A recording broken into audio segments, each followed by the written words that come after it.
Your Excellency, First Lady of the Republic of Rwanda, Honorable Ministers, Senior Government Officials, Professor Sneyet Fiseha, Vice President of Global Programs with the Susan Thompson Buffett Foundation, Mr.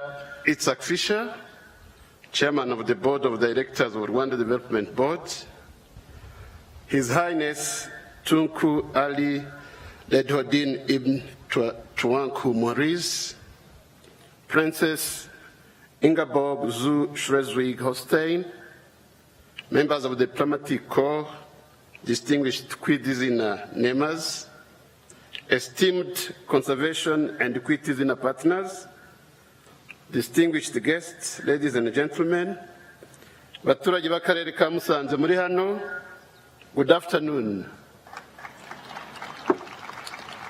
Mwiriwe neza. Baturage b'akarere ka Musanze mwiriwe neza. Mugira ubukire.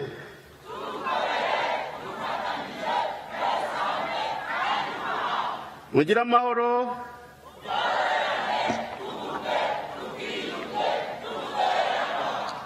Murakoze cyane.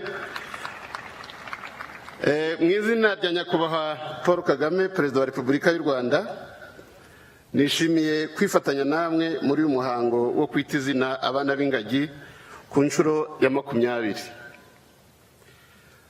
Ndagira ngo mbanze nshimira abaturage ba Musanze kuko nabikoze kuba mwitabiriye uyu muhango muri benshi kandi mwakoze kutwakira neza. Twishimye cyane, mujye mwakira abashyitsi neza gutyo kandi mubabwire ko abashyitsi beza ari abagaruka. Uyu muhango wo kwita izina abana b'ingagi ni umwanya mwiza wo kongera gushimira abaturage bose baturiye parike z'igihugu ku ruhare rukomeye bagira mu kubungabunga ibidukikije. By'umwihariko ndashimira mwe muturiye parike y'Ibirunga kuko muri abafatanyabikorwa b'ingenzi mu kubungabunga ibidukikije harimo n'ingagi zaduhurije hano uyu munsi. Ndagira ngo rero munyemerere nkomeze mu rurimi rw'Icyongereza kugira ngo abashyitsi baje kwifatanya natwe muri ibi birori bumve ubutumwa twabageneye. Abaturage ba Musanze murabinyemereye? Murakoze cyane. Distinguished guests, on behalf of His Excellency Paul Kagame, the President of the Republic of Rwanda, it is my great pleasure to welcome you all to the foothills of Volcanoes National Park for this 20th edition of Kwita Izina. Today, we gather here to celebrate not only the naming of baby gorillas, but also conservation, communities, and the extraordinary power of nature to unite people from all corners of the world. To our distinguished namers, thank you for bestowing meaningful names upon these baby gorillas, leaving a piece of your heart in Rwanda. To our local communities, thank you for being true champions of conservation, ensuring peaceful coexistence with gorillas and all wildlife in this beautiful landscape. And to those who have traveled far to be here, we deeply appreciate your presence and solidarity. Nearly 3 decades ago, when trackers, rangers, and researchers were working tirelessly to protect the last mountain gorillas, they began a remarkable tradition by naming the baby mountain gorillas. In Rwandan culture, naming a child is not just a formality, but an act of love, an act of commitment and hope done in the presence of family and friends who pledge to support that child's future. Today, we carry forward this tradition with the same spirit, giving 40 baby gorillas their names, surrounded by thousands of friends from across the globe. The story of the mountain gorillas has not always been one of celebration. Years ago, their population had alarmingly decreased, and their survival seemed uncertain.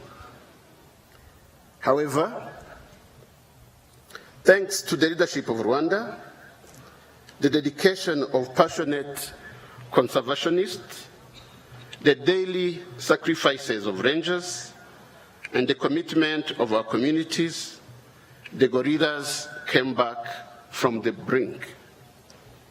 Today, we are over 1,000 mountain gorillas worldwide, including more than 600 in the Virunga Massif. This success is also the result of well-coordinated efforts involving many partners, local communities, local administrations, conservation agencies, the Rwanda Development Board, and indeed, tourists who contribute directly to conservation by visiting these magnificent creatures. Rwanda is honored to be the custodian of these last mountain gorillas, which are not only a global treasure, but also a source of pride and economic opportunity for our nation. But success brings new challenges. As the gorilla families grow, we must expand their habitat. So Rwanda has set out a bold plan to extend the Volcanoes National Park by nearly 25% to ensure the next generation of gorillas has a secure home.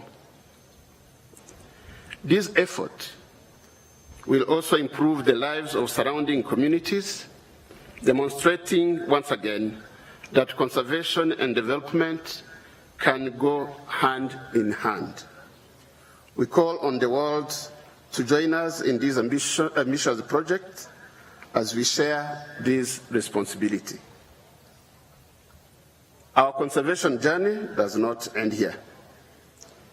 Rwanda has embraced policies to strengthen biodiversity protection, from expanding national parks to restoring degraded ecosystems, such as the Nyandungu Urban Wetland Eco Park in the city of Kigali. We also encourage private sector participation in creating and managing sanctuaries and reserves supported through innovative public-private partnerships. Ecotourism, anchored in the mountain gorillas, has become a cornerstone of Rwanda's development. It has created jobs, supported young entrepreneurs, and has positioned Rwanda as a clean, safe, and welcoming destination. But beyond gorillas, Rwanda offers a wealth of natural and cultural treasures. Our other diverse bird life, flora, and the unique culture and heritage of our people are clear to see. We invite every visitor to experience the richness of Rwanda and to return as ambassadors for conservation. As we celebrate 20 years of Kwitizina, we honor the communities whose role is central. That is the main reason for having this ceremony held here, at the foothills of the gorilla's habitat, among the people who live closest to them. We pay tribute to their resilience, their commitment, and partnership in safeguarding these great apes. The story of the mountain gorillas is one of perseverance, of family and hope. When their survival seemed impossible, they endured together. This story mirrors our challenges as humans.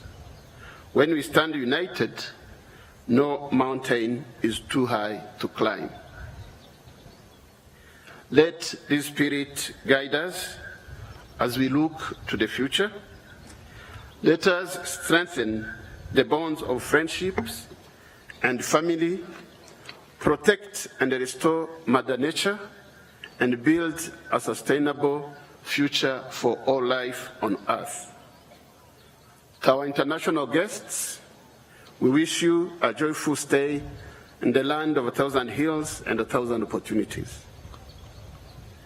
As you return home, may you carry with you the message of conservation, be witnesses of Rwanda's achievements, and continue to advocate for the protection of our shared planet.